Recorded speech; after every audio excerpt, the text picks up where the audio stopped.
নমস্কার, সবাই কেমন আছেন? আশা করি সকলে খুব ভালো আছেন। আজ নতুন বছরের প্রথম দিন সকাল সকাল চা বিস্কুট দিয়ে ব্লগটা আমি স্টার্ট করলাম। এখানে আমি কাজরির জন্য খাবার নিয়ে এসেছিলাম। সব ভগবানের প্রসাদ ছিল, বাকি রুটি ছিল, একটু লুচিও ছিল, ওর জন্য নিয়ে এসেছি। আমি গেটের সামনে একটু দাঁড়িয়েছিলাম, দেখছিলাম যে কী করে ও। আমি দেখছি যে ও পুরো গেটের সামনে মানে ভেতরে ঢুকে আসছিল, আর মানে কীরকম ডাকছিল। তারপরে আমি গিয়ে ওকে দিলাম, দেখুন থালা পরিষ্কার করে খেয়ে নিয়েছে। আখের রসবালা এসেছিলো, ওর কাছ থেকে আমি আর মানু, সোমনাথ আর রাজীবও খেয়েছিল।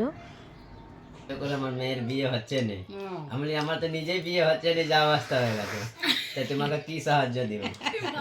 গালাগালি করে চলে গেল। ঠিকই বলেছি। আর আমার বিক্রি হচ্ছে না একটা, ওকে সাহায্য কি করবো? থাকলে তবে আমি একটা পাশের দোকানদার তো সোয়েটার নিয়ে একটা ভিখারিকে দিলাম, দে সারা জীবন তো কামালি বলছে, তুমি নিজে তো দাও না, আমার এখান থেকে আমি পড়ি একটা ছবি তুলেছি। এখানে মৌ এসেছিল, আমাদের সন্ধেবেলা চায়ের আড্ডা চলছে। এরপর বড়মায়ের মন্দিরে যাব, তোমাদেরকে ভিডিওটা শেয়ার করব, তোমরা দেখতে থাকো। বড়মার মন্দিরের বাইরে এরকম ডালার দোকান রয়েছে, মানে প্রসাদ পাওয়া যায়, ফুল যেমন হয় আর কি।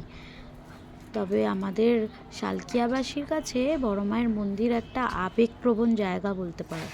বছরের নতুন দিন থেকে শুরু করে সারা বছরই ভক্তদের সমাগম লেগেই থাকে। লক্ষাধিক লোকের ভিড় হয় আমাদের মায়ের স্নান যেদিন হয়, ও মাঘী পূর্ণিমার দিনকে মায়ের স্নান হয়। এই বছর যেটা পড়েছে 28শে মাঘ, 1 জানুয়ারির দিন বলে আজকে প্রচণ্ড ভিড় ছিল, মানে একদম রাস্তা অবধি লাইন চলে গেছিলো।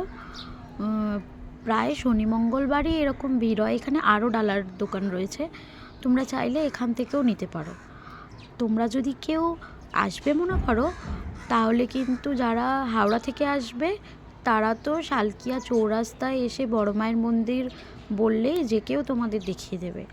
আর যদি তোমরা কলকাতা থেকে আসতে চাও, তাহলে তোমরা আইরিটলা লঞ্চঘাট থেকে লঞ্চ ধরে বাদাঘাট আসবে। বাদাঘাট থেকে একদম সোজা যে কাউকে জিজ্ঞাসা করবে বড়মায়ের মন্দির যাব, সে তোমাদেরকে দেখিয়ে দেবে। একদম সোজা হেঁটে আসবে, ডান দিকে পড়বে বড়মায়ের মন্দির। তোমরা অবশ্যই আসতে পারো।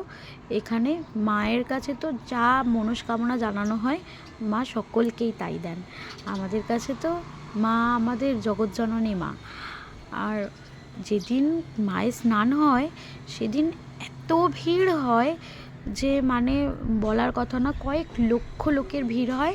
নৈহাটির বড়মা যেরকম মায়ের যেদিনকে মায়ের পুজো থাকে সেরকম ভিড় হয়, সেরকম আমাদের মায়ের স্নানের দিনকেও ওরকম ভিড় হয়। মাকে দোলাই করে বাইরে বের করা হয় স্নানের জন্য। বহু ভক্তরা মাকে কাঁধ দেয়, উপোস করে গঙ্গায় স্নান করে ডন্ডি কেটে মায়ের পুজো দেয়। সারাদিন উপবাস রেখে মাকে কাঁধ দিয়ে তারপর ভক্তরা পুষ্পাঞ্জলি দিয়ে তারপর জল খায়, যেরকম আমরাও করে থাকি আর কি। তোমরা যদি আমার ব্লগের সাথে, আমার চ্যানেলের সাথে জুড়ে থাকো, তাহলে আশা করছি তোমাদেরকে আমি সেই ভিডিওটাও শেয়ার করব। তোমরা অবশ্যই সাথে থেকো।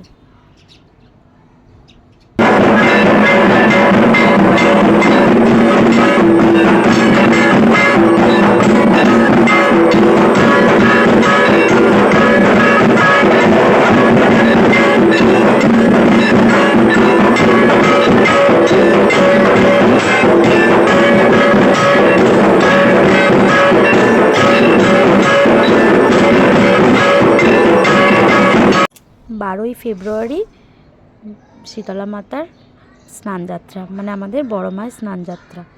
তোমরা কিন্তু আসলে অবশ্যই আসতে পারো। আর তোমরা যদি পুরো ডিটেলসে জানতে চাও যে কিভাবে মায়ের মন্দিরে আসতে হয়, আমি কিন্তু তোমাদেরকে বলে দিতে পারি, তোমরা চাইলে কমেন্ট করো। দেখো, মায়ের মন্দির থেকে আমি চলে এসেছি বজরংবলী মন্দির, আমাদের বাড়ির কাছেই মন্দিরটা। এখানে আমি এসে গেছি। কি সুন্দরভাবে মন্দিরটা সাজিয়েছে মন্দির কর্তৃপক্ষ। এখানে ভোগ বিতরণও হচ্ছিলো আমরা যখন ঢুকলাম তখন। তো চলো, ভিডিওটা আমি আজ এখানেই শেষ করছি। দেখা হচ্ছে তোমাদের সাথে নেক্সট ভিডিওতে। তোমরা কিন্তু চ্যানেলে নতুন হয়ে থাকলে অবশ্যই চ্যানেলটি সাবস্ক্রাইব করে দিও। ভিডিওটি ভালো লাগলে লাইক কমেন্ট অবশ্যই করো। আর সকলকে জানাই হ্যাপি নিউ ইয়ার। নতুন বছর সকলের খুব ভালো কাটুক। মা বড় মায়ের কৃপায়, বজরংবলীর কৃপায়, আমাদের রাধারানীর কৃপায় সকলের যাতে বছরটি খুব ভালো কাটুক, সুস্থ থাকুক সকলে। আপনারা সুস্থ থাকবেন, ভালো থাকবেন। দেখা হচ্ছে পরের ভিডিওতে। ততক্ষণের জন্য টাটা।